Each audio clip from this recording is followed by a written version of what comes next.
নমস্কার, হাই নিউজে সকলকে স্বাগত। সঙ্গে রয়েছে আমি রিম্পি। শুরু করছে নিউজ টুডে। শুরুতে চোখ রাখবো আজকের হেডলাইন্সে।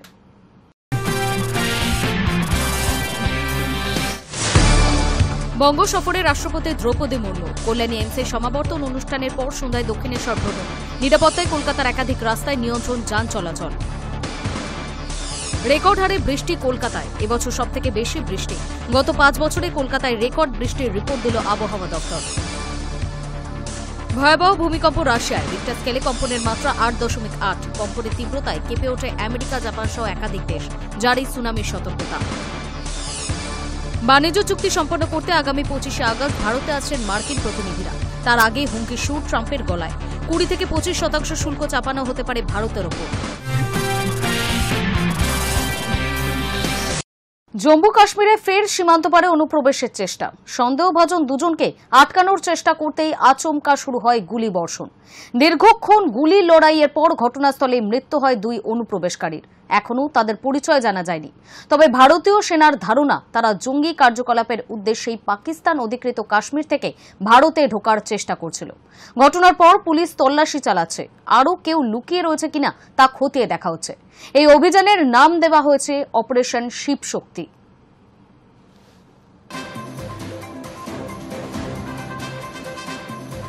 বীরভূম সফরে গিয়েছিলেন মুখ্যমন্ত্রী। তারপরই প্রকাশ্যে তৃণমূলের গোষ্ঠী কোন্দল। বোমাবাজি করা হয় বলে অভিযোগ ওঠে। অভিযোগ, তৃণমূল নেত্রীর স্বামী চায়ের দোকানে বসেছিলেন। সেই সময় রড দিয়ে তার মাথায় আঘাত করা হয়।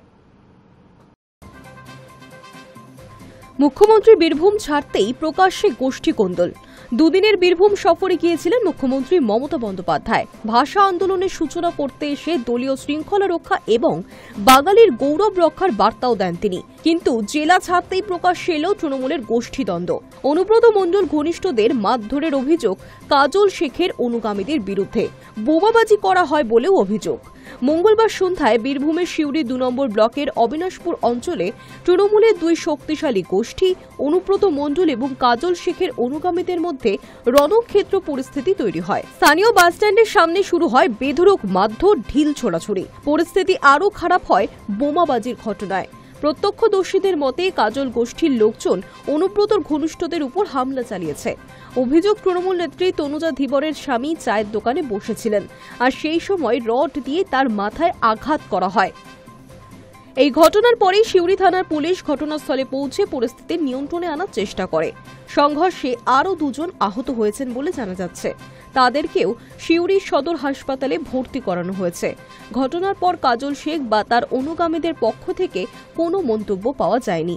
তবে রাজনৈতিক মহলের একাংশের প্রশ্ন, জেলা নেতৃত্বের ছত্রছায়ায় এই গোষ্ঠীদ্বন্দ্ব চলতে থাকলে দলকে ঐক্যবদ্ধ রাখা কতটা সম্ভব? মুখ্যমন্ত্রীর উপস্থিতির পরপরই এমন সংঘর্ষ প্রশাসনিক স্তরে উদ্বেগের কারণ হয়ে উঠেছে।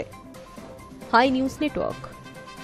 টিকিট পরীক্ষককে গলায় ফাঁস দিয়ে খুনের চেষ্টা এক যাত্রীর। ঘটনাটি ঘটে বুধবার সকালে শিয়ালদা শাখার ক্যানিং স্টেশনে।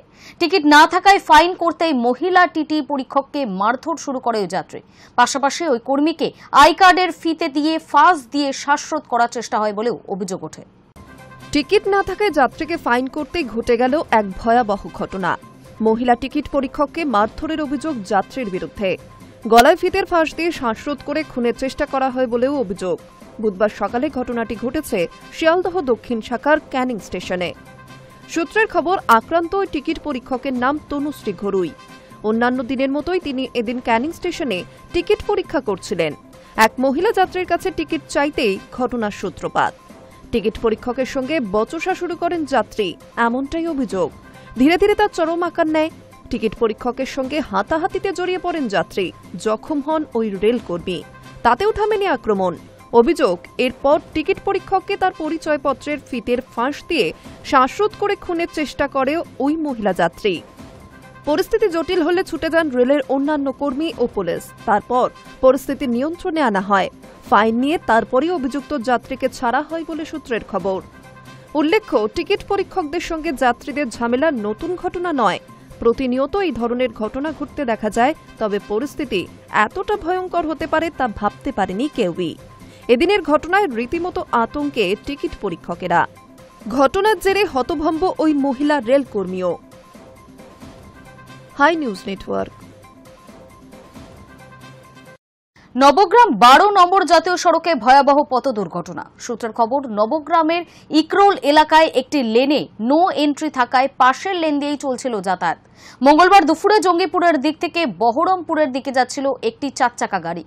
অপরদিকে বহরমপুরের দিক থেকে আসছিল অপর একটি ছোট 4 চাকা গাড়ি। ঘটনাস্থলেই মুখোমুখি সংঘর্ষ হয় দুটি গাড়ির, ফলে কমপক্ষে আহত হয়েছেন 7 জন। খবর পেয়ে ঘটনাস্থলে ছুটে আসে নবগ্রাম থানার পুলিশ। আহতদের উদ্ধার করে মুর্শিদাবাদ মেডিকেল কলেজ হাসপাতালে পাঠিয়েছে চিকিৎসার জন্য।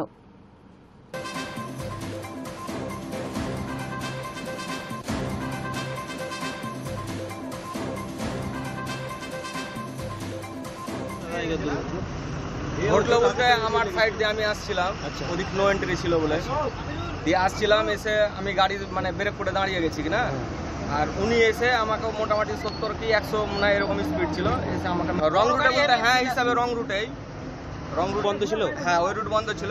আমি বাম সাইড ধরে আসছিলাম, তা বলতে হবে। নো এন্ট্রি ছিল, ওই কারণে বন্ধ ছিল, কিন্তু কি কারণে নো এন্ট্রি ছিল সেটা বলতে হবে। হ্যাঁ, সঠিক রাস্তায় যাচ্ছিলেন, অপর দিক থেকে গাড়ি এসে মেরেছে। কি গাড়ি মারলো আপনাকে? ওটা ছোট গাড়ি ছিল, ডিজার মনে হয়, মারুতি সুইফট ডিজার মনে হয়। বিহারের সামনেই নির্বাচন, কিন্তু তার আগে ভোটার লিস্ট নিয়ে উত্তেজনা। প্রথমে কুকুর, তারপর ট্রাক্টরকে দেওয়া হলো রেসিডেন্সিয়াল সার্টিফিকেট, দিল বিহারের সরকার। আর তারপরই বিজেপিকে নিশানা তৃণমূলের। কখনো কুকুর, কখনো ট্রাক্টর, একের পর এক নজিরবিহীন ঘটনা ঘটছে বিহারে। এবার একটি ট্রাক্টরের নামে রেসিডেন্সিয়াল সার্টিফিকেট ইস্যু করল বিহারের সরকার। আর এই সব নথি ব্যবহার করেই নাকি নির্বাচন কমিশনের বিশেষ পুনর্বিবেচনা প্রক্রিয়ায় ভোটার তালিকায় অন্তর্ভুক্তির দাবি মানা হচ্ছে, এমনটাই অভিযোগ তৃণমূল কংগ্রেসের। মঙ্গলবার তৃণমূল কংগ্রেসের তরফে এক টুইট করে বলা হয়েছে, আগে কুকুর, এবার ট্রাক্টর, দুজনকেই বিহার সরকার বাসিন্দার শংসাপত্র দিয়েছে। আর এই সার্টিফিকেটগুলোকেই প্রমাণ হিসেবে গ্রহণ করছে নির্বাচন কমিশনের স্পেশাল ইন্টেনসিভ রিভিশন কর্মসূচি, যেখানে ইতিমধ্যেই লাখো গরিব এবং প্রান্তিক মানুষের নাম নির্বিচারে ভোটার তালিকা থেকে মুছে দেওয়া হয়েছে। তৃণমূলের আরও অভিযোগ, বিষয়টি শুরুতে আমলাতান্ত্রিক হাস্যরসের মতো লাগলেও এখন তা গণতন্ত্রের উপর আঘাতে পরিণত হয়েছে। প্রকৃত নাগরিকরা ভোটাধিকার থেকে বঞ্চিত হচ্ছেন, অথচ একটি ট্রাক্টরের নাম উঠে আসছে ভোটার তালিকায়। এ যেন নির্বাচন ব্যবস্থার বিশ্বাসযোগ্যতার সরাসরি অপমান। রাজনৈতিক মহলের একাংশের মত, এই ঘটনা ভারতের ভোটার যাচাই ব্যবস্থাকে প্রশ্নের মুখে ফেলে দিল।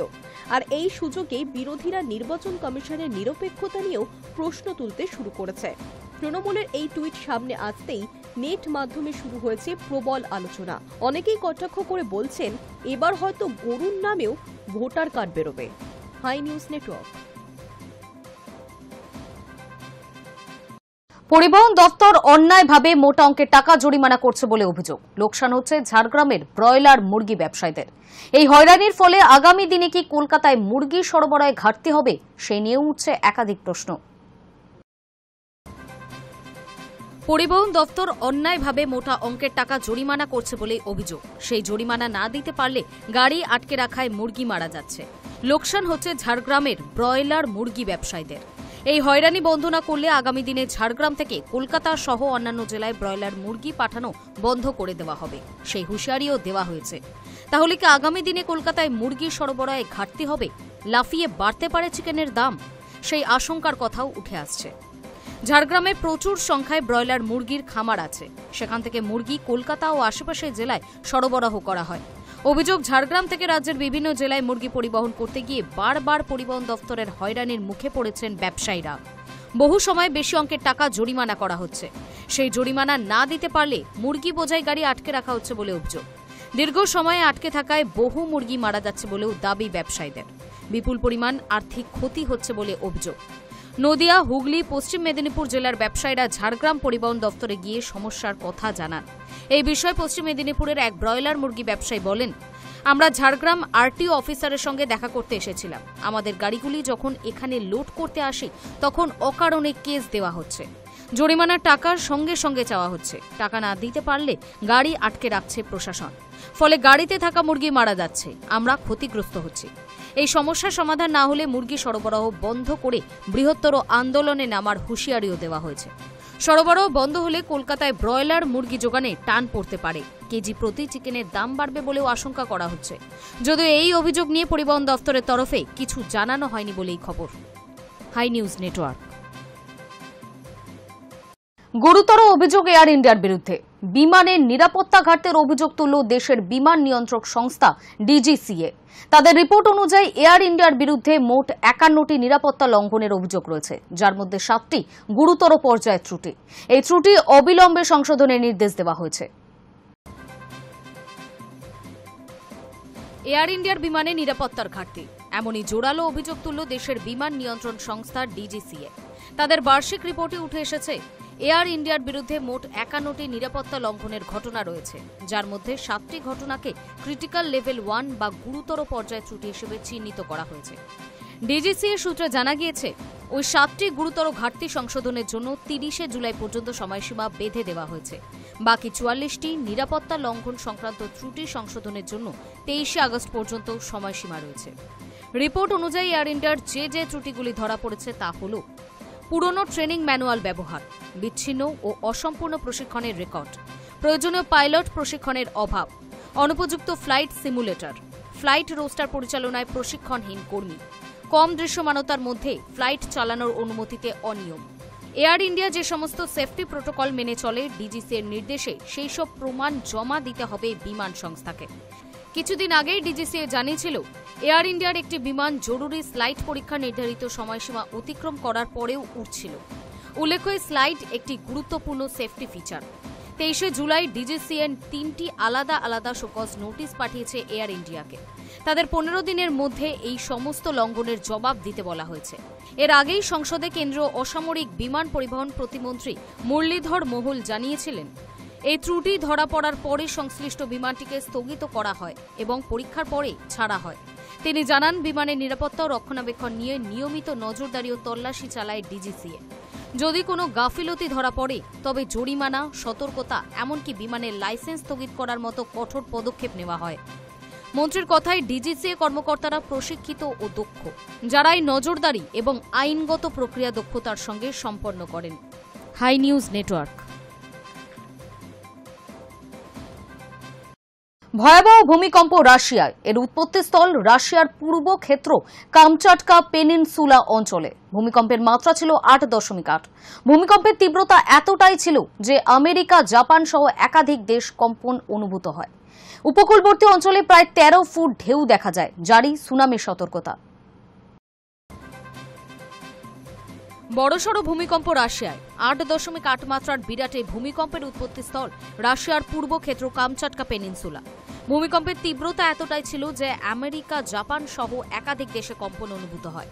ঘটনার পর রাশিয়ার উপকূলবর্তী অঞ্চলে সুনামির বিরাট ঢেউ দেখা গিয়েছে, যার উচ্চতা প্রায় 13 ফুট। ঘটনার পর জারি করা হয়েছে সুনামির সতর্কতা। উপকূলবর্তী অঞ্চল থেকে মানুষকে সরানোর কাজ শুরু হয়েছে। কামচাটকা ভূমিকম্পের পর রুশ মন্ত্রী উপকূলের মানুষকে দ্রুত এলাকা ছাড়ার নির্দেশ দিয়েছেন। আমেরিকার সুনামি সতর্কতা যন্ত্রের রিপোর্ট বলছে, আগামী 3 ঘন্টার মধ্যে বিরাট সুনামি আসতে চলেছে রাশিয়ায়। দাবি করা হচ্ছে, এই কম্পনের ফলে উত্তর পশ্চিমের হাওয়াই দ্বীপপুঞ্জ ও রাশিয়ার উপকূলের ঢেউয়ের উচ্চতা হবে 10 ফুটের উপর। এছাড়াও 3 ফুটের উপর সুনামির ঢেউ আছড়ে পড়তে চলেছে ফিলিপিন্স, চুক, কোসরে, মার্শাল দ্বীপপুঞ্জে। উত্তর ও দক্ষিণ কোরিয়া, জাপান ও তাইওয়ানেও সুনামির সতর্কতা জারি করা হয়েছে। ঘটনার পর এক স্যান্ডেলে সতর্কবার্তা জারি করে মার্কিন প্রেসিডেন্ট লেখেন, প্রশান্ত মহাসাগরে সংঘটিত এক বিশাল ভূমিকম্পের কারণে হাওয়াইবাসীদের জন্য সুনামির সতর্কতা জারি করা হয়েছে। আলাস্কা ও মার্কিন যুক্তরাষ্ট্রের প্রশান্ত মহাসাগরে উপকূলে সুনামি সতর্কতা জারি করা হয়েছে। জাপানও ক্ষতিগ্রস্ত হতে পারে। শক্ত থাকুন এবং নিরাপদ থাকুন। মার্কিন ভূতাত্ত্বিক জরিপ সংস্থা অনুসারে এই ভূমিকম্পের কেন্দ্রস্থল ছিল আভাচা উপসাগরের উপকূলীয় শহর পেট্রোপাভলভস্ক কামচাটস্কির 125 কিলোমিটার পূর্ব ও দক্ষিণ পূর্বে। প্রাথমিকভাবে ভূমিকম্পের তীব্রতা 8 বলে জানালেও পরে 8.8 বলে জানানো হয়। ভূমিকম্পের উৎপত্তিস্থল ছিল ভূপৃষ্ঠ থেকে মাত্র 19.3 কিলোমিটার গভীরে। Hi news network. বন্যা বিধ্বস্ত বেজিং, 80,000 মানুষ ঘরছাড়া। জরুরি অবস্থা ঘোষণা করল চীন সরকার। গত কয়েক দশকে এত খারাপ পরিস্থিতি হয়নি চীনের বেজিংয়ে। ঘর ছাড়া ৮০,০০০-এরও বেশি মানুষজন। জরুরি অবস্থা জারি করেছে চীন সরকার। এখনো পর্যন্ত অন্তত ৩৮ জনের মৃত্যু হয়েছে সেখানে। ১৩০টিরও বেশি গ্রাম বিদ্যুৎ বিচ্ছিন্ন। বন্যা বিধ্বস্ত চীনের বেজিং। গত কয়েক দশকে এত খারাপ পরিস্থিতি কখনো হয়নি সেখানে। ঘর ছাড়া ৮০,০০০-এরও বেশি মানুষ। জরুরি অবস্থা জারি করেছে চীন সরকার। এখনো পর্যন্ত অন্তত ৩৮ জনের মৃত্যু হয়েছে। ১৩০টিরও বেশি গ্রাম বিদ্যুৎ বিচ্ছিন্ন। কয়েকদিনের ভারী বৃষ্টিতে বিপর্যস্ত চীনের রাজধানী বেজিং। এখনো পর্যন্ত সেখানে অন্তত ৩৮ জনের মৃত্যু হয়েছে বলেই জানা গিয়েছে। ইতিমধ্যেই বেজিংয়ের নিচু এলাকাগুলি থেকে ৮০,০০০-এর বেশি মানুষকে নিরাপদ জায়গায় সরিয়ে নিয়ে যাওয়া হয়েছে। সবচেয়ে বেশি ক্ষতিগ্রস্ত হয়েছে বেজিংয়ের মিয়ুং এবং ইয়াংকিং জেলা। বেজিং লাগু ১৩০টিরও বেশি গ্রামে বিদ্যুৎ পরিষেবা ব্যাহত হয়েছে। এই পরিস্থিতি মোকাবেলা করতে চীনের প্রেসিডেন্ট শি জিনপিং যাবতীয় পদক্ষেপ করেছেন। বিপর্যয় মোকাবিলা বাহিনীর সঙ্গে নিয়মিত যোগাযোগ রাখছে প্রশাসন। চীনের সিসিটিভি নিউজ জানিয়েছে, সড়ক বিদ্যুৎ পরিষেবা স্বাভাবিক করতে ইতিমধ্যেই প্রায় ৫৫০ মিলিয়ন ইউয়ান তহবিল ঘোষণা করেছে শি জিনপিংয়ের প্রশাসন। ক্ষতিগ্রস্ত হয়েছে বহু ঘরবাড়ি, দোকান এবং সরকারি কার্যালয়। ভারী বৃষ্টির জেরে ইতিমধ্যেই বেজিংয়ের ৩১টি রাস্তা ক্ষতিগ্রস্ত হয়েছে। মেরামতের পর কিছু রাস্তায় যান চলাচল স্বাভাবিক হলেও এখনও ১৬টি রাস্তায় রক্ষণাবেক্ষণের কাজ বাকি রয়েছে। এই পরিস্থিতিতে বৃষ্টি চললে মেরামতির কাজ ব্যাহত হবে বলেই আশঙ্কা করা হচ্ছে। চীনের আবহাওয়া দপ্তর জানিয়েছে, গত বুধবার থেকে সোমবার মধ্যরাত পর্যন্ত বেজিংয়ে ১৬৫.৯ মিলিমিটার বৃষ্টি হয়েছে। সবচেয়ে বেশি বৃষ্টি হয়েছে বেজিংয়ের মিয়ুন জেলার ২টি এলাকায়। ওই এলাকাগুলিতে ৫০০ মিলিমিটারেরও বেশি বৃষ্টি হয়েছে। বেজিংয়ের বহু জায়গাতেই সোমবার রাত ১০টা থেকে ১১টা পর্যন্ত ৯৫.৩ মিলিমিটার বৃষ্টি হয়েছে। Hi news network.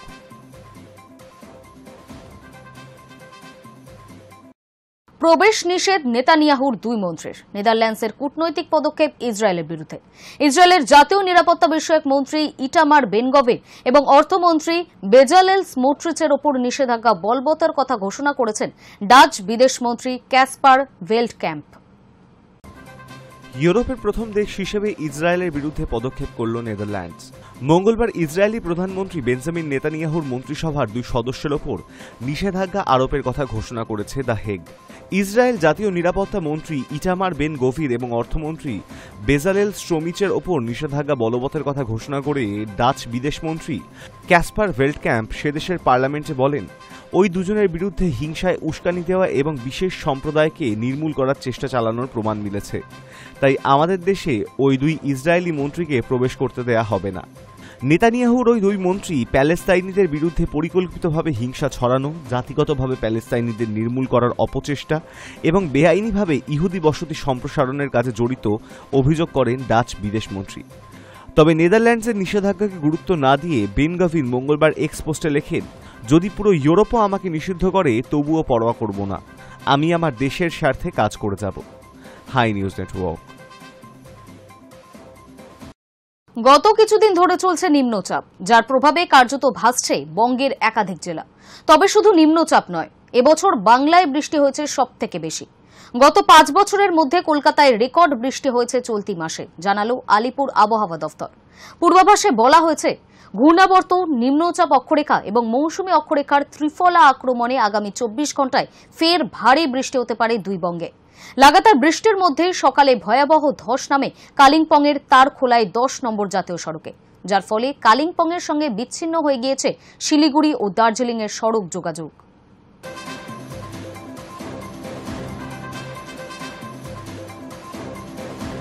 সকাল থেকেই মেঘলা আকাশ বঙ্গের, সঙ্গে বিক্ষিপ্ত বৃষ্টি।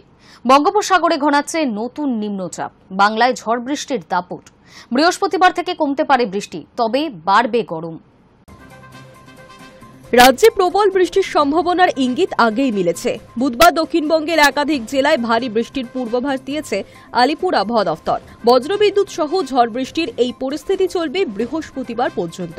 কলকাতার আকাশ সকাল থেকেই মেঘলা, বিক্ষিপ্তভাবে বজ্রবিদ্যুৎ সহ হালকা থেকে মাঝারি বৃষ্টির সম্ভাবনা রয়েছে। অন্যদিকে উত্তরবঙ্গেও বৃষ্টির পরিমাণ ধীরে ধীরে বাড়বে। বুধবার উত্তরবঙ্গের সব জেলায় বজ্রবিদ্যুৎ সহ বিক্ষিপ্তভাবে হালকা থেকে মাঝারি বৃষ্টি হবে। সপ্তাহান্তে পাহাড়ে ধস নামার আশঙ্কাও রয়েছে। বুধবার পূর্ব ও পশ্চিম বর্ধমান, বীরভূম, মুর্শিদাবাদ, নদিয়া এবং ২ চব্বিশ পরগনায় ভারী বৃষ্টির আশঙ্কা রয়েছে। বজ্রবিদ্যুৎ সহ হালকা থেকে মাঝারি বৃষ্টির সম্ভাবনা রয়েছে দক্ষিণবঙ্গের সব জেলাতেই। কোথাও কোথাও ঘন্টায় 30 থেকে 40 কিলোমিটার বেগে ঝোড়ো হাওয়া বইতে পারে। বৃহস্পতিবার আবহাওয়া বদলের সম্ভাবনা কম রয়েছে, তবে বৃহস্পতিবারের পর দক্ষিণবঙ্গে বৃষ্টির দাপট অনেকটাই কমে আসবে। শুক্রবার থেকে আকাশ থাকবে মূলত পরিষ্কার অথবা আংশিক মেঘলা, সাথে আবার বাড়বে গরম। বাতাসে জলীয় বাষ্প বেশি থাকায় বাড়বে অস্বস্তি। Hi news network.